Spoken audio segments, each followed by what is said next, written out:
I just watched a video and it was like a spiritual coach or a psychologist talking about empaths and why empaths,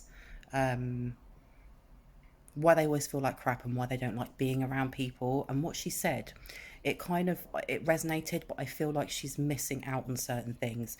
So what she said, and this is not a quote by quote, was that the reason why empaths are the way they are is because in childhood there would be some sort of traumatic event that happened, but it's not just one traumatic event, it's something that happens, small pieces, small events that happen over time. And because of that, the child then has to learn how to be hyper attuned to body language, to behaviour, so that they can fit themselves in, so they don't become a moving target.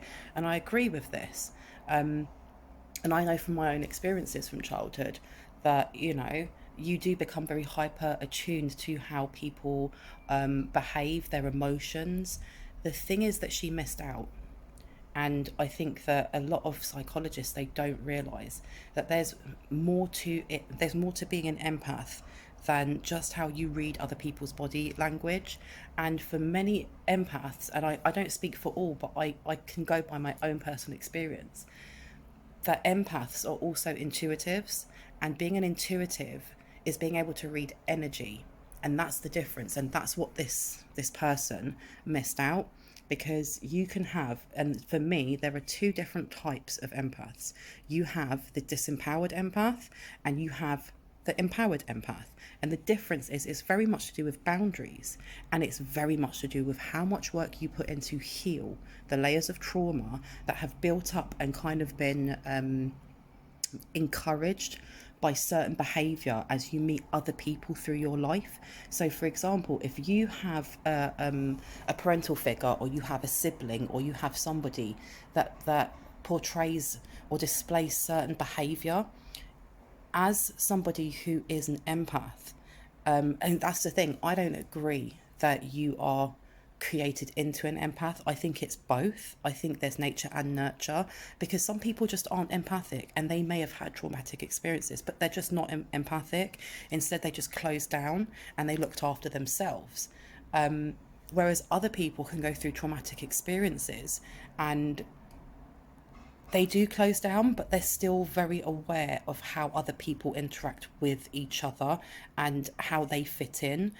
So they're, with when it comes to being a disempowered or an empowered empath, the disempowered is where these things are happening to you, and on a subconscious level you've kind of gone into survival mode, and you may have boundaries that you wish were there, but your voice has been taken away. Because for a lot of empaths, they're introverts, especially the disempowered empath. They're introverts because being around other people means having to constantly hyper tune into how they're feeling. Are they going to step over my boundaries? Because being disempowered means that, I take it from my own experience of when I was disempowered, is there are boundaries that you wish were there, but you're too scared to use your voice to actually say, this is my boundary, because you're too worried of what the kickback is going to be.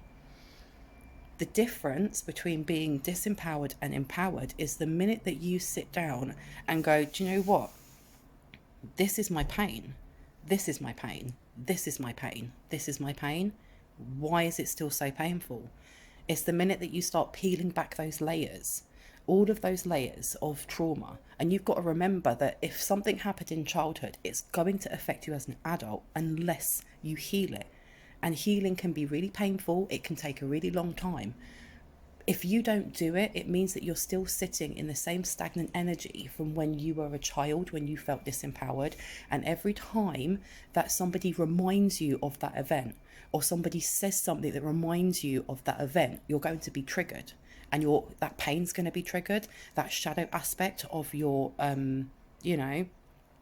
of your being is going to be triggered. And your shadow is literally just the pieces of you that you have repressed, the pieces of you that you don't really think of.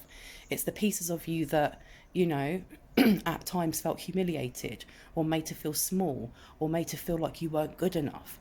And as we grow up, what happens is that first event, or those key events that disempowered you, you end up going into relationships, or, you know, whether that be platonic, friend, you know, or romantic, it could be at work. And if you haven't healed or even looked at that shadow aspect of yourself, you go into new relationships carrying that with you, carrying those triggers, and you continue to disempower yourself and enforce those thoughts, even if they are subconscious. So it just grows and grows and grows. The key turning point is when you actually look back and go, where are these patterns? Why is it that I always end up with the same type of guy or same type of girl? Why is it they always end up in the same kind of job roles where, you know, this happens in this situation, then I go to another job and the same thing happens? Until you look back and look at the pattern, the connecting pattern, because the key denominator, I can't say it, is going to be you. It's not going to be them. It's not going to be, you know, well, I went to this job and they treated me like shit, and then I went to this job and they treated me like shit. Yes, they have a part to play, but if we're co-creators in our own, you know, human experience, then that sits hand in hand. You create what you want in your life and what you want to bring into your life, because I don't believe that we are victims of things just happening to us. And that's another, I mean, I'll go into that a little bit more in another video, but if you, let's say, for example, you really want $1 million house, if you don't put work in, or you don't put your manifestations in, or you don't save, or you don't go for that opportunity with that job, you can't sit and say, well, you know what, that's so shit, someone else has got it and I didn't. You have to co-create. You have to, and co-creating is a mixture of healing, it's getting to know who you are, and it's part of empowerment. And that brings it back. Being an empowered empath is having all of those traits of being able to be hyper in tuned to people's body language. But like I said before, what that other person, that video that I watched, I was watching it going, but she's missed that out, is that empaths are intuitives. Being an intuitive means you read the energy imprint of the person. It's not just, you know, somebody walks in and you go, oh, their back's stiffened, they're pissed off, or their face, you know, they've scowled their faces for a second, they're pissed off. Or someone's walked in and you can see they've got a tear in their eye, or you can see they're holding back tears. It's reading the energy of the person. And I think that gets misconstrued quite a lot. Being an empath means being an intuitive. Being an intuitive means being able to read the energy, because it's not just reading the energy, you feel the energy. You literally feel the energy, and that's the difference. And that can be what disempowers so many empaths who are still in the phase of survival. Excuse me. Because when you feel like you're constantly being attacked, it's almost like you don't have the energy or the strength to actually stand up and go, no, I'm not being attacked. Oh, you want to attack me? Oh, I'm going to fight. I'm going to fight you back. Because when you've had waves upon waves upon waves upon waves of people sending shit towards you, and it doesn't have to be physical. It can literally be, if you've grown up with a passive aggressive parent, if you've grown up with a narcissistic parent, if you've grown up with narcissistic siblings, if you've grown up in a place where as a child you don't feel safe, the first thing you do is armor yourself. And that armoring, it comes from your, you know, you have your masculine, your divine masculine and your divine feminine. Now, your divine feminine is creation, it's ideas, it's imagination, it's your intuition, it's how sure you are of yourself, it's how you birth new things into life. You know, it's growth. Your masculine, your divine masculine is doing. When I think of divine masculine, I think of the ram, I think of Aries, you know, it's fire and passion and ambition. It's physically doing things, whether that's with your hands, whether it's going out and doing sports, it's pushing forward to get that promotion, it's doing things, it's getting action done to move yourself forward. But it's also your protection. So as a child, if you do not feel safe, you are then going to armor yourself, and that is your masculine divine, your masculine divine coming in, and it ends up going into overdrive. And then your feminine divine, because that's your imagination, that's how you make sense of the world, is going to make a story up. Because as an adult, If someone tries to bully you, you already, if you are centered and you have been going through the healing process of actually peeling back all those layers of your trauma, and you are balanced, when someone tries to send shit towards you, you don't need to make a story up because you can see it for what it is. But when you are a small child, you have to, especially when you are living in an environment where you can't get away from that. So when you look at children that go through abuse, or children that have been bullied when they're really young, they're so little that they have to think that maybe they've done something wrong then, because they're still finding their feet in who they are, what their identity is, and that disempowerment comes in. The shadow aspects of a child come in the minute they're made to shine less brightly than they're supposed to. The minute that you tell a sensitive little boy who loves picking flowers and playing, let's say, with I don't know, with fairies instead of playing with macho boy stuff, the minute that a caregiver says, well, you're not supposed to be doing that, that's not for boys. Or the opposite, when you have a little girl who loves climbing trees and is really boyish and wants to have her hair short, and her parents or her caregivers or peers at school start laughing at her, you dim their light. And when you dim their light, you disempower them, and that's like the first blow. We carry this the whole way through our lives until we, like I said, until we look back and look at all of the kind of like domino effects that have brought us to where we are, and we end up armoring ourselves. And you will find that the people that are the biggest control freaks are the ones that don't feel safe. They don't feel safe. They're disempowered. You can have somebody who is a CEO who is a complete control freak, and it is childhood issues, and it comes from, and especially if you are an empath and you don't feel safe as an adult, or you have OCD, or you have to have things a certain way, or you want to control other people, that's because you still don't feel safe, because you are still armoring yourself. You are still letting your feminine divine make up that story in your head, because by making that story up in your head, you can stay safe.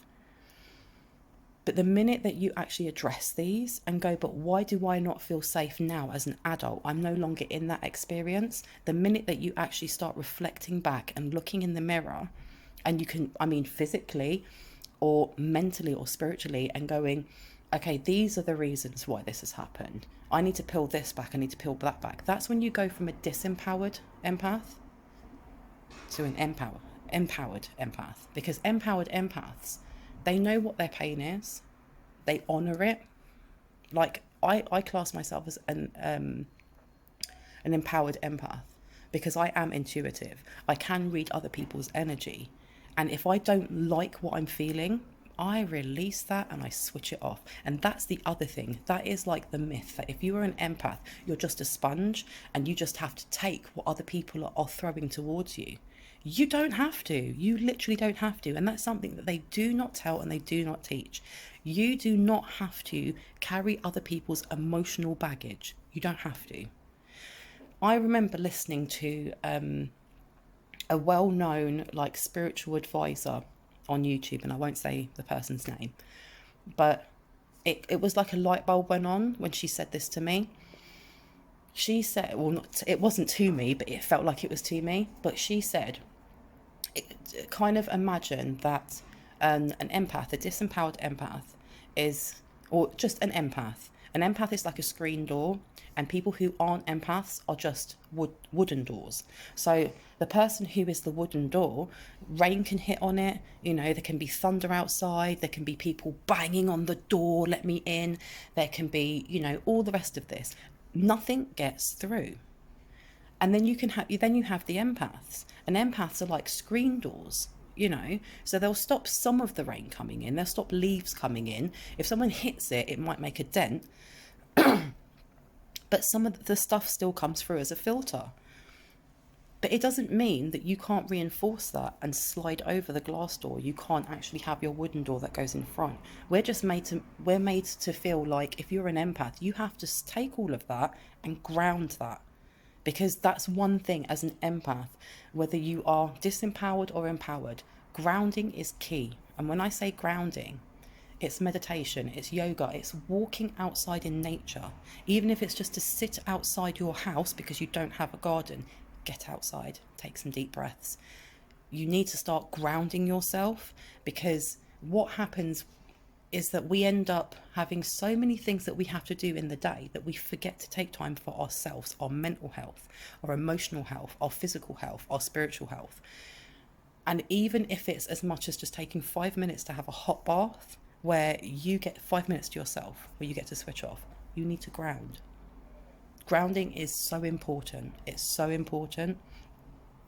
The next thing is looking at how you visualize energy. And for some people, you may be watching this going, this is bullshit. But everyone has an imagination, and everyone forgets that, you know, if we have all of these energy points that go through our body, your third eye is here. This is what as children are. It's their imagination. You can imagine what you want to come into life, what you want to bring into your life. If you think it and you believe it, then it is so. So this is your third eye. You need to start doing visualization techniques. And the thing is as well is that you have to have that belief. You have to have the belief. If you believe that, for example, you know, next year you're going to win £10,000, there's no reason that won't happen, but you have to believe it. And then you need to take on the action of divine masculine, of changing things in your life to open up that opportunity to you, because it's all about law of attraction. It's all about the frequencies that you set yourself. Because, for example, if when you look at, for example, karma, some people believe in karma, some people think it's crap, you know. You always hear, like, for example, the saying that karma is a bitch. Karma's not a bitch. Karma hasn't got a gentle hand. Karma is nothing but a law of the universe, and it is more or less the same as, I think it's Newton's law, that for every positive and negative action, there is an equal positive and negative reaction. And when you look at Hindus and you look at Buddhists, they have very similar ideals on this. That, you know, the only difference for I think it's Hindus or Buddhists, I can't remember, it's also intention. If you've got shit happening in your life right now, if you feel like everything's going wrong, or you feel like every step you take something pushes you back to, you have to look at what is it that you're putting out into the world? What is it that you haven't healed? Because karma is nothing more than a mirror. It reflects back at you the energy that you put out. So, for example, if you wake up in the morning and you're in the foul mood and you say, today's going to be a really shit day, the sun could be shining, people could be smiling at you, it's still going to be a shit day. And what will happen is, where you're not actually giving out the same energy that you're getting back from other people, you bring it into reality. You could wake up and have not a penny in your pocket and be in the best mood ever and be like, this is going to be a wonderful day. It will be a wonderful day, and you'll end up having really lovely opportunities and lovely, you know, connections, even if it's just feeding birds. But when it comes to empaths, and I know that I'm kind of going off on a tangent, to be empowered means to know thyself, and to know thyself means looking into the shadow of yourself. It means that if you have to cut off certain people in your life because they don't resonate with you anymore, or because you've realised that they've damaged you, or you've realised that holding on to certain relationships is actually hurting you or damaging you, then you have to do it. And that's part of being an empowered empath, because it starts with you and then it moves out, if that makes sense. You have to start with the physical realm.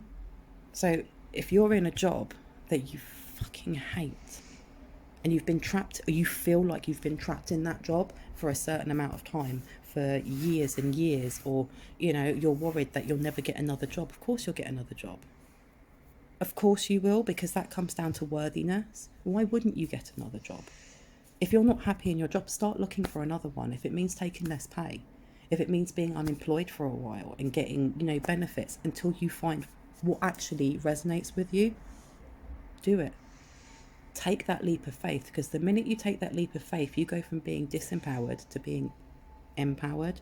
And when you are empowered, It doesn't matter if somebody's walking into the room feeling like shit, or having a strop, or, you know, getting on the bus and there's an argument. It won't affect you as much, because when you start looking at what it is that caused you trauma and facing that, and for me, write your thoughts down, because it's the best self therapy that you will ever get. Now, there is a technique that can be used, because remember I'd said about visualization, especially for those who it does resonate, especially with the energy imprint and being intuitive. Now, what you need to do is close your eyes. And this is before, especially if you know that you're going to be going into tumultuous kind of events or energies, or you're going to be meeting up with that person that you know is an energy vampire, or that just drains your energy, whatever that is.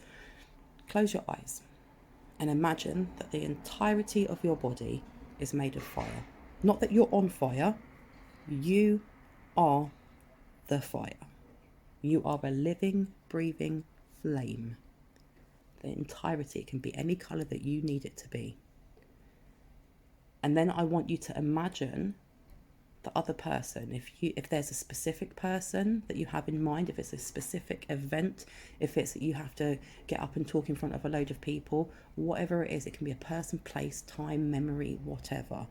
Imagine that whatever you've placed as being the negative energy or the dense energy are black tendrils, and those black tendrils are coming over to go onto you, and the minute that they hit those flames, they combust. They completely combust, and they just turn into white light or dust, gone, blown in the wind. You're a living, breathing flame. You don't need to shield yourself in a bubble. You don't need to hide yourself away. Do that every time you know that you have to go into situations that you feel will cause you anxiety or stress, because the more you visualize, the more you do that, the more you're going to see a massive, significant shift and change in how you interact with others, with how you hold yourself, and with what you actually will put up with. Because once you realize what your self-worth is, once you realize what you deserve, not what you've been given, what you deserve, you'll be a lot more picky with who you share your energy with, whose energy you want to read and whose energy you don't. When I was younger, I used to hate going into the centre of the city that I lived in, because it was so busy, and I hated going into like shopping malls, shopping centres, because it was so busy. And I mean, this is bringing me back to the video that I watched that kind of inspired me to do this one, where you know, this lady is talking about how people who are empaths, they never turn around and say, oh, they're so happy, they love being around people, because they always feel like crap, because they're always reading and looking for the worst. When I was younger, I didn't realise it wasn't just that. It's because I was an intuitive. I'm an empath who's an intuitive. And I'd go into a shopping mall or shopping centre, and there'd be so many people's emotions. It would be so fucking overwhelming. You know, and it wasn't the worry that someone was going to bump into me or this. It was just like the chaoticness of everybody's energy, where people are uncentered or angry or sexual or upset. And it was just like waves dropping down on me. Since doing this living, breathing flame, I don't get that anymore, because I switched it off. That's the thing. You don't have to continue to take that. You don't. But that's when you step out of being disempowered and become empowered. I would definitely look into YouTube videos for seed sounds. That's something that is really good at grounding. It's really good at balancing as well, because there are seed sounds for every single chakra. And if you're out of balance or out of kilter somewhere, not only will it rebalance it, but you have to be aware that when you balance your chakras and your energy points, it will also start to bring up to the surface the things that unbalanced it, because energy has to be released in some way. And I know for those poo-pooing and saying that, you know, this stuff with energy, think about like the kind of chiropractors and masseuses and stuff like that work with kind of your muscles and holding on to like energy and emotions, because I didn't think this was a thing until I remember years back when I was at uni and I had such bad back issues, which thankfully are gone. But at the time, this woman, she was a chiropractor, she was an osteopath, and she didn't actually crack me or pull me about or anything. She literally was using my meridian points and she was pressing very gently on my back to the point that I fell asleep. And I remember after my first session going home or going back to uni, to my dorms, and I was just so angry. And I don't know where it came from. And I was so angry. And I couldn't understand. I was like angry to the point I was in tears. And I went back to her and she said, that's because you carry a lot of anger in that place. And that's your root chakra, that's your sacral chakra. Your root chakra is about your place of safety, of security, of material wealth. It's how you step forward in action. It's your kundalini energy. That had all been switched off. It had all been repressed. And your sacral chakra is your place of creation. It's your place of family as well. So it's a lot of linked energies there. Do the things, seriously, honestly, have a look into seed sounds. Do this visualization. Do it every night if you want before you go to bed, because the more you do it, it's the more you strengthen this, the more you strengthen your third eye. The more you strengthen your third eye, the more you'll start trusting yourself, because that's something about being disempowered as an empath, is reading everybody else, feeling it, but not trusting what energy is yours and what energy is theirs. And there's a little mantra that you can say on your way to healing, is when you feel anxious or angry, or all of a sudden this emotion comes on and you're like, where the hell has that come from? Or you're just feeling this roller coaster, is put your hands on your heart. The minute you feel it, close your eyes, keep your eyes open, whatever's good for you. You know, you might be on a bus. You can say it mentally to yourself, or you can say it out loud and say, is this mine? Because the first word that comes to your head is going to be the truth. Because the difference between intuition and fear is that intuition is a quiet knowing. It will pop up. Fear, or doubt, is something that reverberates and has a longer kind of explanation to it. Fear is what will tell you, it's that little voice that says, no, you can't do that, if you do that, blah blah blah blah will happen. Whereas intuition will just be a straight no. That's the difference. So put your hand to your heart chakra, and just say, is this mine? Is this mine, or is it someone else's? And you will get your answer, because if it's not yours, let it go. If it's not mine, thank you for being here, but I don't need you. Off you go. Then do your visualization. And the more you do that visualization, the more you'll get to the point where I can just say it in my head, flame on. And in my head, that flame has engulfed me. I no longer have to do the closing my eyes, but start with that and look into grounding techniques. Grounding, protection, and release. Those are the three things that will really, really help you, as well as shadow work. Don't forget to do your shadow work. The next video, I will go into different types of shadow work, different types of relationships, and being able to kind of balance whether you need to cut someone off or not, whether you need to cut off that habit, and kind of balancing the benefit of doing so. Sometimes cutting people off or relationships off, or that energy off, the thought of it can be more scary than actually doing it, because once you've done it, you do not understand how invigorating, I don't even know if that's the right word, it makes you'll feel free, knowing that you've gone so long being chained to someone or something or an experience or a job that actually doesn't resonate with you for your highest good. And the minute you take that step, you take another step towards being an empowered empath. But yeah, I think I've talked for long enough. If you want to hear more, give me a like, maybe subscribe. Hit the notification bell if you want to hear more. And any comments that you want to give with any other tips that you have, or any insight you have, I'd love to hear it. Okay.